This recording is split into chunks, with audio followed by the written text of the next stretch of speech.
Dear students, welcome to Learner's World. In this video, I'm going to talk about words and their building blocks, Introduction to Language and Linguistics, FUGP, Semester 5, B English Language and Literature, Calicut University. അപ്പോൾ ഈ ഒരു യൂണിറ്റിൽ discuss ചെയ്യുന്നത് ലിംഗ്വിസ്റ്റിക്സുമായിട്ട് ബന്ധപ്പെട്ടിട്ടുള്ള കുറച്ച് words കുറച്ച് വാക്കുകളും അതിൻ്റെ സ്ട്രക്ചറുമാണ്. First one is morphology. Morphology is the branch of linguistics that studies the internal structure and formation of words. Morphology എന്ന് പറയുന്നത് ലിംഗ്വിസ്റ്റിക്സിലെ ഒരു ബ്രാഞ്ചാണ്, ഒരു ശാഖയാണ്. ഇത് പദങ്ങളുടെ, അതായത് വാക്കുകളുടെ ഇൻറ്റേർണൽ സ്ട്രക്ചർ, അതുപോലെ വാക്കുകൾ രൂപീകരിക്കുന്നതിനെ കുറിച്ചിട്ടൊക്കെ പഠിക്കുന്ന ഒരു ഒരു ഭാഷാശാസ്ത്ര ശാഖയാണ് മോർഫോളജി എന്ന് പറയുന്നത്. Words are made up of smaller meaning parts. അതായത് പദങ്ങൾ ചെറിയ മീനിങ് ആയിട്ടുള്ള ഘടകങ്ങൾ കൊണ്ടാണ് നിർമ്മിച്ചിരിക്കുന്നത്. These smaller meaning units are called morphemes. അപ്പോൾ ഈ ഒരു ചെറിയ അർത്ഥമുള്ള ഘടകങ്ങളെയാണ് മോർഫെയിംസ് എന്ന് വിളിക്കുന്നത്. For example, unhappiness equal to un plus happy plus ness. Each part contributes to the meaning of the whole word. ഉദാഹരണമായിട്ട് അൺഹാപ്പിനെസ് പറയുന്നുണ്ട്. അൺഹാപ്പിനെസ് എന്ന് പറയുന്നത് un plus happy plus ness, ഇത് കൂടെ കൂടി ചേർന്നതാണ് അൺഹാപ്പിനെസ് എന്ന് പറയുന്നത്. ഓരോ ഘടകവും ആ വാക്കിൻ്റെ അർത്ഥത്തിലേക്ക് കോൺട്രിബ്യൂട്ട് ചെയ്യുന്നുണ്ട്. Morphemes. A morpheme is the smallest meaning unit in a language. Morpheme എന്ന് പറയുന്നത് ഒരു ഭാഷയിലെ ഏറ്റവും ചെറിയ മീനിങ് യൂണിറ്റാണ്, അർത്ഥമുള്ള ഘടകമാണ് മോർഫെയിം എന്ന് പറയുന്നത്. There are two main types. മോർഫെയിംസിൽ തന്നെ രണ്ട് ടൈപ്സ് ഉണ്ട്. First one is free morphemes. Can occur independently as complete words. For example, book, house, kind, play. Free morphemes എന്ന് പറഞ്ഞത് സ്വതന്ത്രമായിട്ടുള്ള മോർഫെയിംസ് ആണ്. ഒറ്റയ്ക്ക് ഒരു പൂർണ്ണ പദമായി ഉപയോഗിക്കാൻ കഴിയുന്ന മോർഫെയിംസ് ആണിത്. അതായത് അതിന് ഉദാഹരണമാണ് ബുക്ക്, ഹൗസ്, കൈൻഡ്, പ്ലേ തുടങ്ങിയിട്ടുള്ള. Bound morphemes cannot occur independently. അതായത് ഒറ്റയ്ക്ക് നിൽക്കാൻ കഴിയാത്ത ടൈപ്പ് ഓഫ് മോർഫെയിംസ് ആണ് bound morphemes. They must be attached to another morpheme. Examples,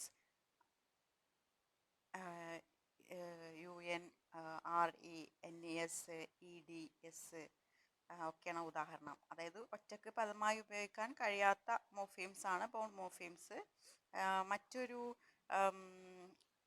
വാക്കുമായിട്ട് ചേർന്നാണ് കൂടുതൽ ഇത് ഉപയോഗിക്കുന്നത്. Four example, unhappiness.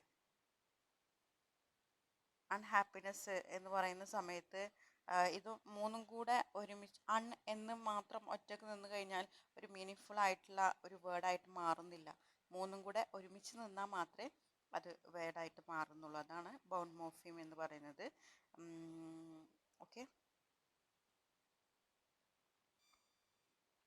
Next root, stem and base. Root. What is root? The root is the central and most basic part of a word. ഒരു പദത്തിൻ്റെ കേന്ദ്രവും ഏറ്റവും അടിസ്ഥാനപരമായിട്ടുള്ള ഭാഗമാണ് റൂട്ട് എന്ന് പറയുന്നത്. For example, അൺഹെൽപ്ഫുൾനെസ്. അൺഹെൽപ്ഫുൾനെസ് ആണ് അതിൻ്റെ ഒരു ഉദാഹരണം. Root is equal to help. It carries the basic meaning. ഈ ഒരു റൂട്ടാണ് ആ ഒരു വാക്കിൻ്റെ അടിസ്ഥാന അർത്ഥം നൽകുന്നത്. ഓക്കെ, അടുത്തത് സ്റ്റെമ്മാണ്. A stem is the form to which an inflectional morpheme is added. Stem എന്ന് പറയുന്നത് ഒരു ഇൻഫ്ലക്ഷണൽ മോർഫീം ചേർക്കപ്പെടുന്ന രൂപമാണ് സ്റ്റെം എന്ന് പറയുന്നത്. For example, player. Player plus S, stem equal to player. S എന്ന് പറയുന്നത് പ്ലൂരൽ ഇൻഫ്ലക്ഷൻ ആണ്. നെക്സ്റ്റ് ബേസ് ആണ്. A base is any form to which another morpheme can be added. Base എന്ന് പറയുന്നത് ഒരു മറ്റൊരു രൂപം ചേർക്കാൻ കഴിയുന്ന ഏത് രൂപത്തെയും ബേസ് എന്ന് വിളിക്കാൻ കഴിയും എന്നാണ് പറയുന്നത്. For example help, helpful, ഹെൽപ്ഫുൾനെസ്.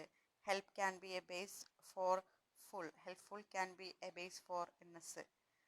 Okay, ഇത് ഇതിന് ഉദാഹരണമാണ്.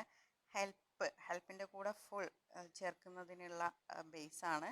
ഹെൽപ്ഫുൾ നെസ് ചേർക്കുന്നതിനുള്ള ബേസ്. ഓക്കെ, ഇനി ഇതിൻ്റെ ഈസി ഡിഫറൻസ് നോക്കാം. റൂട്ടും ബേസും സ്റ്റെമ്മും തമ്മിലുള്ള വ്യത്യാസങ്ങൾ എന്തൊക്കെയാണെന്ന് നോക്കാം. Root is equal to central or basic part. Root എന്ന് പറയുന്നത് ആ ഒരു വേർഡിൻ്റെ കേന്ദ്രം അല്ലെങ്കിൽ ഒരു അടിസ്ഥാന ഭാഗം.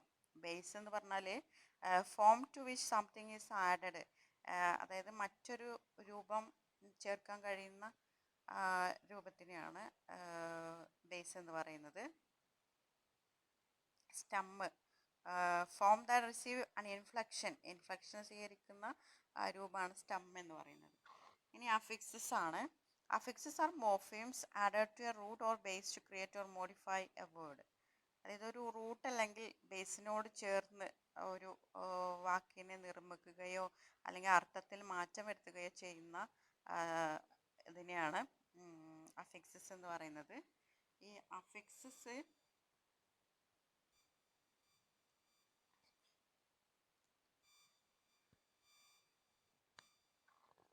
രണ്ട് തരത്തിലുണ്ട്.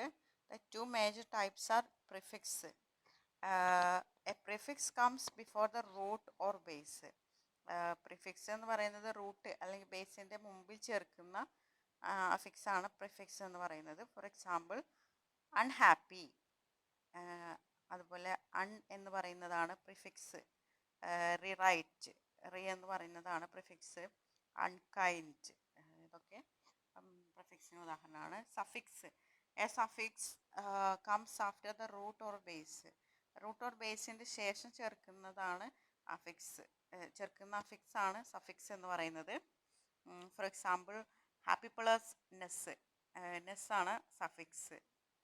ഹാപ്പിനെസ്, ടീച്ചർ, വാക്ക്ഡ് എന്നൊക്കെ പറയുന്ന ഇതിൻ്റെ അവസാനത്ത് ചേർക്കുന്നത് ness, E R, E D ഒക്കെയാണ് സഫിക്സ് ആയിട്ട് വരുന്നത്. ഇനി ഈ പ്രഫിക്സും സഫിക്സും തമ്മിലുള്ള ഒരു വ്യത്യാസം നോക്കാം. Prefix comes before the root. For example unhappy, rewrite, അതായത് റൂട്ടിൻ്റെ മുമ്പിൽ വരുന്നതാണ് പ്രഫിക്സ്. അൺഹാപ്പി, അൺ എന്ന് പറയുന്നത് പ്രഫിക്സ് ആണ്. Okay, suffix comes after the root. Happiness, teacher, റൂട്ടിൻ്റെ ശേഷം വരുന്നതാണ് സഫിക്സ്. ഹാപ്പിനെസ്, നെസ് ഒക്കെ സഫിക്സ് ആണ്. ടീച്ചർ, ഇ ആർ ഒക്കെ സഫിക്സ് ആണ്. അടുത്തത് വേർഡ് ഫോർമേഷൻ ആണ്. Word formation means the different ways in which languages create new words. Word formation എന്ന് പറഞ്ഞാൽ ലാംഗ്വേജിൽ പുതിയ വാക്കുകൾ ഉണ്ടാക്കുന്ന വിവിധ രീതികളെയാണ് വേർഡ് ഫോർമേഷൻ എന്ന് പറയുന്നത്. ഇമ്പോർട്ടൻറ്റ് പ്രോസസ് ഇൻക്ലൂഡ്, ഈ വേർഡ് ഫോർമേഷനിൽ വാക്കുകളുടെ പദരൂപീകരണത്തിൽ വരുന്ന പ്രധാനപ്പെട്ട രീതികളാണ് derivation, inflection, compounding, conversion, clipping, blending, borrowing, acronyms and abbreviations, eponyms ഒക്കെ ഇതിൽ വരുന്നതാണ്. ഡെറിവേഷൻ എന്താണെന്ന് നോക്കാം. Derivation creates a new word by adding an affix to an existing word. അതായത് നിലവിലുള്ള ഒരു പദത്തോട് അഫിക്സ് ചേർത്ത് പുതിയ പദം നിർമ്മിക്കുന്ന രീതിയാണ് ഡെറിവേഷൻ. ഫോർ എക്സാമ്പിൾ ഹാപ്പി, ഹാപ്പിൻ്റെ കൂടെ നെസ് കൂടെ ചേർക്കുമ്പോൾ happiness. Teach, teacher. Write, write. Happy, unhappy. Okay, ഇതാണ് ഡെറിവേഷൻ എന്ന് പറയുന്നത്. Okay,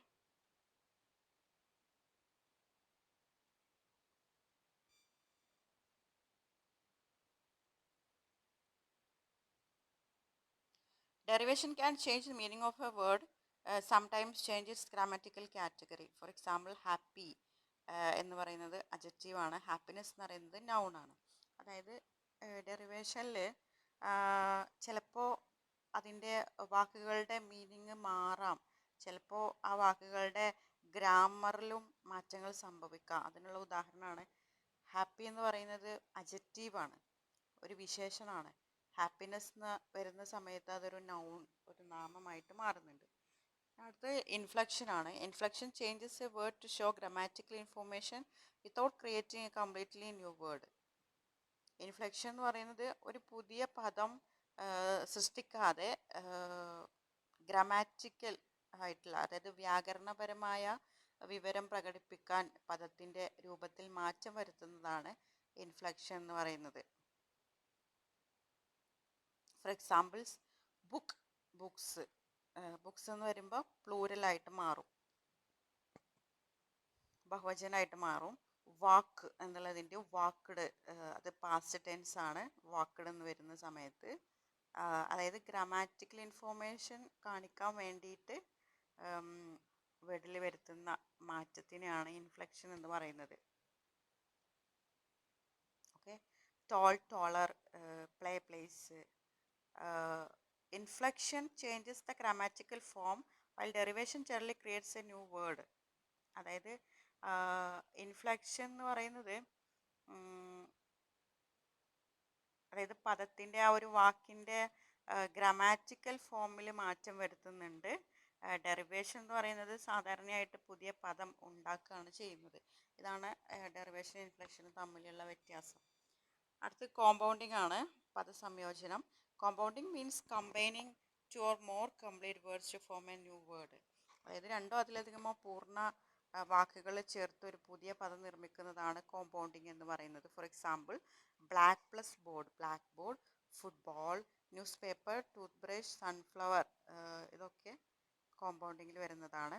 the new word usually has a meaning related to the meaning of its parts. അതായത് പുതിയ പദത്തിൻ്റെ അർത്ഥം സാധാരണയായി അതിലെ ഘടകപദങ്ങളുടെ അർത്ഥങ്ങളുമായിട്ട് ബന്ധപ്പെട്ടിരിക്കും എന്നാണ് പറയുന്നത്. അതായത് നമ്മൾ ചേർക്കുന്ന ആ ഒരു വേർഡുമായിട്ട് ബന്ധപ്പെട്ടിട്ട് ആണ് ഈ ഒരു ന്യൂ വേർഡ്. അതായത് ന്യൂ വേർഡിൻ്റെ മീനിങ് എന്ന് പറയുന്നത് നമ്മൾ ചേർക്കുന്ന ആ ഒരു പദവുമായിട്ട് ഒരു റിലേഷൻ ഉണ്ടായിരിക്കും. അടുത്തത് കൺവേർഷൻ ആണ്. Conversion means change in the grammatical category of a word without adding an affix. അതായത് ഒരു അഫിക്സ് പോലും ചേർക്കാതെ ഒരു പദത്തിൻ്റെ ഗ്രാമാറ്റിക്കൽ കാറ്റഗറി, വ്യാകരണം മാറ്റുന്നതാണ് കൺവേർഷൻ. ഫോർ എക്സാമ്പിൾസ്, ഇമെയിൽ എന്ന് പറയുന്നത് നൗൺ ആണ്. അത് ഇമെയിൽ എന്ന് പറയുന്ന വേർബായിട്ട് മാറ്റുകയാണ് ചെയ്യുന്നത്. ബോട്ടിൽ നൗൺ ആണ്, ബോട്ടിൽ എന്ന് പറഞ്ഞാൽ വേർബും ഉണ്ട്. Okay, so the form of the word remains the same but it's grammatical function changes. അതായത് ഇവിടെ എന്താണെന്ന് വെച്ചാൽ ആ വാക്കുകളുടെ രൂപം മാറുന്നില്ല. വാട്ടർ എന്ന് പറയുന്നതും നൗൺ ആണ്, വാട്ടർ വേർബ് അതും സെയിം വേർഡ് തന്നെയാണ്. അതിൻ്റെ രൂപം മാറുന്നില്ല, പക്ഷെ അതിൻ്റെ ഗ്രാമാറ്റിക്കൽ ഫങ്ഷൻ, വ്യാകരണപരമായിട്ടുള്ള ഉപയോഗം മാറുന്നുണ്ട്. അടുത്തത് ക്ലിപ്പിംഗ് ആണ്. Clipping means shortening A longer word while keeping it's basic meaning. അതായത് പദങ്ങളെ ചുരുക്കുന്നതാണ് ക്ലിപ്പിംഗ് എന്ന് പറയുന്നത്. ഒരു നീണ്ട പദത്തിൻ്റെ അടിസ്ഥാന അർത്ഥം നിലനിർത്തിക്കൊണ്ട് അതിനെ ചുരുക്കുന്നതാണ് ക്ലിപ്പിംഗ്. ഫോർ എക്സാമ്പിൾ, അഡ്വർടൈസ്മെൻറ്റ്, അതിന് നമ്മൾ ആഡ് എന്ന് പറയും അഡ്വർടൈസ്മെൻറ്റിന്. എക്സാമിനേഷൻ നമ്മൾ എക്സാം എന്ന് പറയും, ലബോറട്ടറീനെ നമ്മൾ ലാബ് എന്ന് പറയും, ടെലിഫോണിനെ ഫോൺ എന്ന് പറയും. അതിൻ്റെ അർത്ഥം മാറുന്നില്ല, അത് നിലനിർത്തിക്കൊണ്ട് ആ ലോങ്ങർ വേർഡ്സിനെ ഷോർട്ടാക്കുക. Clipped forms are commonly used in everyday communication. അതായത് നമ്മൾ ദൈനംദിന ആശയവിനിമയത്തിൽ ഈ ചുരുക്കിയ രൂപങ്ങൾ സാധാരണയായിട്ട് ഉപയോഗിക്കുന്നുണ്ട്. ബ്ലെൻഡിങ്, അടുത്തത് blending combines parts of two words to create a new word. Blending എന്ന് പറഞ്ഞാൽ രണ്ട് പദങ്ങളുടെ ഭാഗങ്ങൾ ചേർത്ത് പുതിയ പദം നിർമ്മിക്കുന്നതാണ് blending. For example, breakfast plus lunch, അതിന് നമ്മൾ ബ്രഞ്ച് എന്ന് പറയും. Motor plus hotel, motel. The new word contains parts or meaning from both original words. അതായത് പുതിയ പദത്തിൽ നിന്ന് രണ്ട് പദങ്ങളുടെയും ചില ഭാഗങ്ങളോ അർത്ഥങ്ങളൊക്കെ ഉണ്ടായിരിക്കും. ഓക്കെ, ബ്രേക്ക്ഫാസ്റ്റ് പ്ലസ് ലഞ്ച് എന്നാണ് ബ്രഞ്ച്. ബ്രേക്ക്ഫാസ്റ്റിൻ്റെ കുറച്ച് ഭാഗവും ലഞ്ചിൻ്റെ കുറച്ച് ഭാഗവും എടുത്തിട്ടാണ് ഇത് ചെയ്തിട്ടുള്ളത്. അടുത്തത് ബോറോയിങ് ആണ്. പദങ്ങൾ കടമെടുക്കുന്നതാണ് borrowing. Borrowing means taking words from another language and using them in a language. അതായത് മറ്റൊരു ഭാഷയിൽ നിന്നുള്ള പദങ്ങൾ സ്വീകരിച്ച് സ്വന്തം ഭാഷയിൽ ഉപയോഗിക്കുന്നതാണ് borrowing. Languages borrow words because of cultural contact, trade, migration, globalisation, technological development. Examples in English include words such as piano, shampoo, algebra. Borrowing helps language expand their vocabulary. അതായത് മറ്റു ഭാഷകളിൽ നിന്ന് പദങ്ങൾ സ്വീകരിക്കുന്നതിന് ഒരുപാട് കാരണങ്ങളുണ്ട്. അതിൽ വരുന്നതാണ് കൾച്ചറൽ കോണ്ടാക്ട്, സാംസ്കാരിക ബന്ധം, കച്ചവടം, കുടിയേറ്റം, ആഗോളവൽക്കരണം, സാങ്കേതിക വളർച്ച. ഇനി അതിനെക്കുറിച്ച് ഉദാഹരണങ്ങൾ പറയുന്നുണ്ട്. ഇംഗ്ലീഷിൽ നമ്മൾ ബോറോയിങ് നടത്തിയിട്ടുള്ള അതിന് ഉദാഹരണങ്ങൾ പിയാനോ, ഷാംപൂ, ആൽജിബ്ര ഇതൊക്കെ നമ്മൾ കടമെടുത്ത വാക്കുകളാണ്. ബോറോയിങ് ഭാഷയുടെ പദസമ്പത്ത് വികസിപ്പിക്കാൻ ഹെൽപ്പ് ചെയ്യുന്നുണ്ട്. Acronyms and abbreviations. ചുരുക്കെഴുത്ത്. അബ്രിവേഷൻ എന്ന് പറഞ്ഞാൽ ചുരുക്കെഴുത്താണ്. A long expression is shortened. For example doctor, kg for kilogram. അതായത് നമ്മൾ ഒരു നീണ്ട പദത്തെയോ പ്രയോഗത്തെയോ ചുരുക്കുന്ന രീതിയാണ് അബ്രിവേഷൻ എന്ന് പറയുന്നത്. നമ്മൾ ഡോക്ടർ എന്ന് പറയുന്നതിന് പകരം നമ്മൾ DR ആണ് യൂസ് ചെയ്യുന്നത്. കിലോഗ്രാം എന്ന് പറയുന്നതിന് നമ്മൾ kg ആണ് യൂസ് ചെയ്യുന്നത്. Acronym. A word is formed from the initial letters of A group of words. ഒരു കൂട്ടം പദങ്ങളുടെ ആദ്യാക്ഷരങ്ങൾ ഉപയോഗിച്ച് ഒരു പുതിയ പദം രൂപപ്പെടുത്തുന്നതാണ് അക്രോണിം എന്ന് പറയുന്നത്. ഫോർ എക്സാമ്പിൾ നാസ, യുനെസ്കോ ഇതൊക്കെ ഉദാഹരണമാണ്. Acronyms make communication shorter and easier. Acronyms ആശയവിനിമയം കൂടുതൽ ചുരുങ്ങിയതും എളുപ്പമുള്ളതും ഒക്കെ ആക്കാൻ ഹെൽപ്പ് ചെയ്യുന്നുണ്ട്. അടുത്തത് ഇപ്പോണിമാണ്. An eponym is a word derive from the name of a person or place. ഒരു വ്യക്തിയുടെ പേരിൽ നിന്നോ സ്ഥലത്തിൻ്റെ പേരിൽ നിന്നോ രൂപപ്പെട്ട പദമാണ് ഇപ്പോണിം എന്ന് പറയുന്നത്. For example boycott from Charles Boycott. Boycott എന്ന് പറയുന്നത് ചാൾസ് ബോയ്ക്കോട്ട് എന്ന വ്യക്തിയുടെ പേരിൽ നിന്ന് വന്നതാണ്. Diesel from Rudolf Diesel. Diesel എന്ന വ്യക്തിയുടെ പേരിൽ നിന്നാണ് ഡീസൽ വന്നിട്ടുള്ളത്. Eponym show how historical people and events can influence vocabulary. അതായത് ചരിത്രത്തിലെ വ്യക്തികളും സംഭവങ്ങളും ഒരു ഭാഷയുടെ പദസമ്പത്തിനെ എങ്ങനെ സ്വാധീനിക്കുന്നു എന്ന് ഇപ്പോണിം കാണിക്കുന്നുണ്ട്. ഇനി ഈ പറഞ്ഞ ലിംഗ്വിസ്റ്റിക് വേർഡ്സ് അതിന് ഒരു ഷോർട്ടറായിട്ട് നിങ്ങൾക്ക് എക്സാം ഫ്രണ്ട്ലി ആയിട്ട് തയ്യാറാക്കിയിട്ടുള്ള ഇതാണ് ഇനി പറയുന്നത്. മോർഫോളജി എന്ന് പറഞ്ഞാൽ സ്റ്റഡി ഓഫ് വേർഡ് സ്ട്രക്ചർ വാക്കുകളുടെ ഘടനയെക്കുറിച്ചിട്ടുള്ള പഠനമാണ് മോർഫോളജി. മോർഫീം എന്ന് പറഞ്ഞാൽ സ്മോളസ്റ്റ് മീനിങ്ഫുൾ യൂണിറ്റ്, ഏറ്റവും ചെറിയ അർത്ഥമുള്ള ഘടകമാണ്. Free morpheme can stand alone, അതായത് ഒറ്റയ്ക്ക് ഉപയോഗിക്കാൻ പറ്റുന്ന പദങ്ങളാണ് free morpheme. Bound morpheme cannot stand alone, ഒറ്റയ്ക്ക് ഉപയോഗിക്കാൻ കഴിയില്ല ബോൺ മോർഫീമിനെ. Root, central or basic part of a word, പദത്തിൻ്റെ കേന്ദ്ര അല്ലെങ്കിൽ ഒരു അടിസ്ഥാന ഭാഗമാണ് റൂട്ട് എന്ന് പറയുന്നത്. Base, form to which another morpheme can be added, മറ്റൊരു രൂപം ചേർക്കാൻ കഴിയുന്ന രൂപമാണ് ബേസ് എന്ന് പറയുന്നത്. Stem, form that receive an inflection സ്വീകരിക്കുന്ന രൂപം. Prefix, added before the root or base, root or ബേസിൻ്റെ മുമ്പിൽ ചേർക്കുന്നു. Suffix, added after the root or ബേസിൻ്റെ ശേഷം ചേർക്കുന്നു. Derivation creates a new word, പുതിയൊരു പദം നിർമ്മിക്കുകയാണ് ഡെറിവേഷൻ ചെയ്യുന്നത്. ഇൻഫ്ലക്ഷൻ ചേഞ്ചസ് ഗ്രാമാറ്റിക്കൽ ഫോം, വ്യാകരണ രൂപത്തിൽ മാറ്റം വരുത്തുന്നുണ്ട്. Conversion changes word class without adding anything. Affix ചേർക്കാതെ അതിൻ്റെ വാക്കുകളുടെ കാറ്റഗറി മാറ്റുകയാണ് ചെയ്യുന്നത്. ക്ലിപ്പിംഗ് ഷോർട്ടൻസ് എ വേർഡ്, പദത്തിനെ ചുരുക്കുകയാണ് ചെയ്യുന്നത്. Blending combines part of words, blending എന്ന് പറഞ്ഞാൽ പദങ്ങളുടെ ഭാഗങ്ങൾ ചേർത്ത് ഉണ്ടാക്കുന്നതാണ്. Borrowing takes words from another language, borrowing എന്ന് പറഞ്ഞാൽ മറ്റൊരു ഭാഷയിൽ നിന്ന് പദങ്ങൾ